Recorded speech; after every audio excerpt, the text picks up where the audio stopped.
In the heart of Aldyran, there lies a strange temple, an opulent palace of marble and gold. Against its walls and on its pillars stand legions of statues bearing faces transfixed in pain and terror and despair.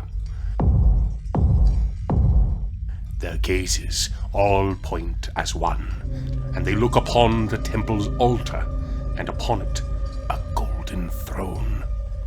And the throne sits empty, and upon it is inscribed a passage too terrible to speak, and it is written in a language long forgotten, or else yet a language yet to be. Farokh. There are many great and awe-inspiring temples in our mighty capital, Aldyran. Perhaps the most impressive of all is the Marble Cult's temple, home to the immovable Dorius.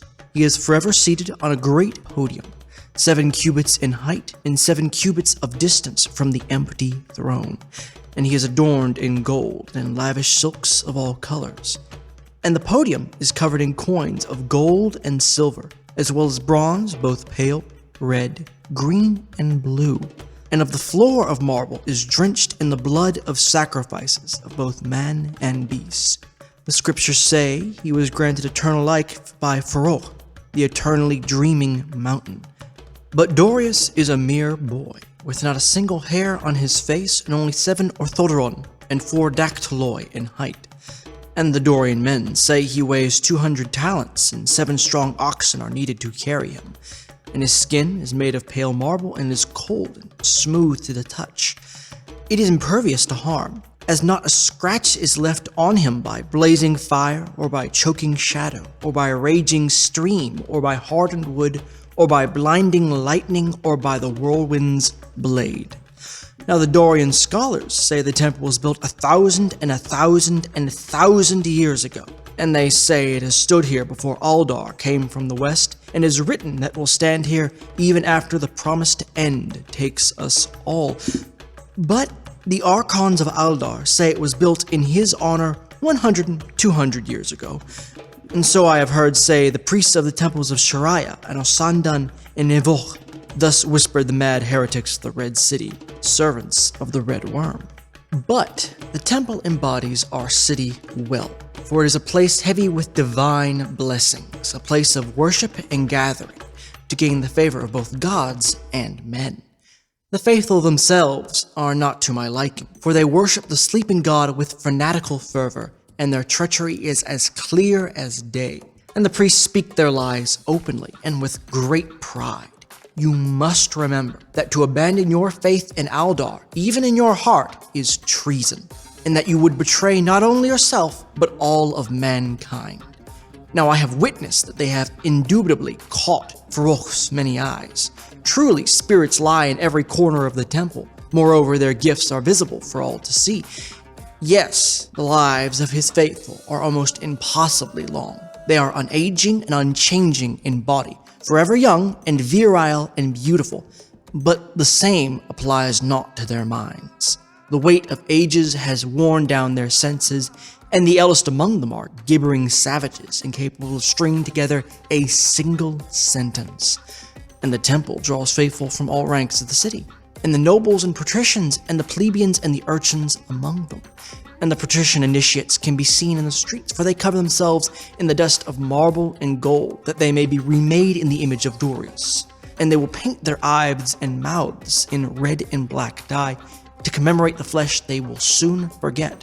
And the plebeians imitate them with chalk and ash and all manner of other powders, and they choke on their own faith. Purity of form. The outer walls of the temple are covered in terrible statues. At a glance, they appear to be simple stone. But in truth, I have seen that they are the aspirants who have failed, and worse, those who have succeeded. And they who manage to gain Dorius's touch are turned to stone. Their souls appear to be trapped within. Feigning admiration, I have laid hands on one, what I felt was no man. The creature's torment was terrible enough to drive me half mad with it. Even a split second of contact could have destroyed a lesser man, but I persisted. However, those who fail to gain Dorius' blessings turn to even fouler means, and they replace their bodies with stone of marble, piece by piece. Their hands and arms and their legs, and their torso and stomach and chest.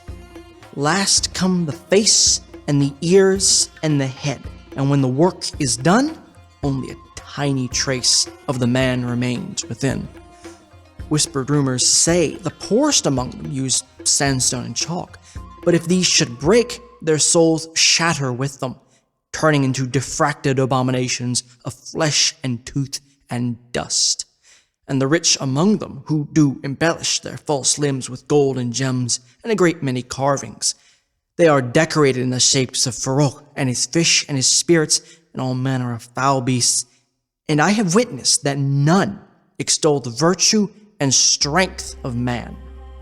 Now, inside the temple, time seems to have come to a halt, and the blood of sacrifices on the walls and floor never runs dry, and the lavish feasts laid out in front of the dreamer are never eaten, nor do they ever rot. The priests say the vaults beneath the temple are the size of 3 cities, and plumb the depths of the earth as deep as the skies are tall, yet none but they know their true size.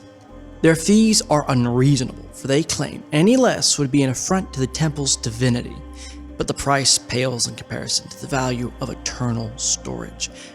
Their lord is a demon by the name of Chrysidesmos, and I have seen that he is no man, for his flesh is marble and gold and gem, and he wears only his shame for all to bear witness, and his face and his eyes and his hands and his legs and his feet and his fingers and his chest and his manhood are all made of stone, and seams of gold run across the length and width of his body, and some are as wide as 2 dactyloi, and his joints are segmented unnaturally, as if made in the image of an insect or suit of armor, and his mouth and his wrists and his ankles and his elbows and knees and hips are segmented so. And he carries with him a shepherd's crook of flesh and blood, as if to show his flock he is a true-born man of Aldar, but he is a false shepherd, and I fear what he is capable of. He leads the believers in prayer and sacrifice, and on the holy days he leads them to a fever pitch. They eat and sacrifice in lust and terrible excess, and they drink poisons of all kind to induce sleep, for in the realm of dreams, Farokh reigns supreme. The men say that their minds are truly open to his grasp, and they gain all manners of visions and blessings. And every month at sundown, the fervent masses flock into the temple, and at sunrise they march out as one, with empty eyes and no longer carrying the bearings of a man. They speak of a grand plan. What it is I do not know, nor do I wish to find out.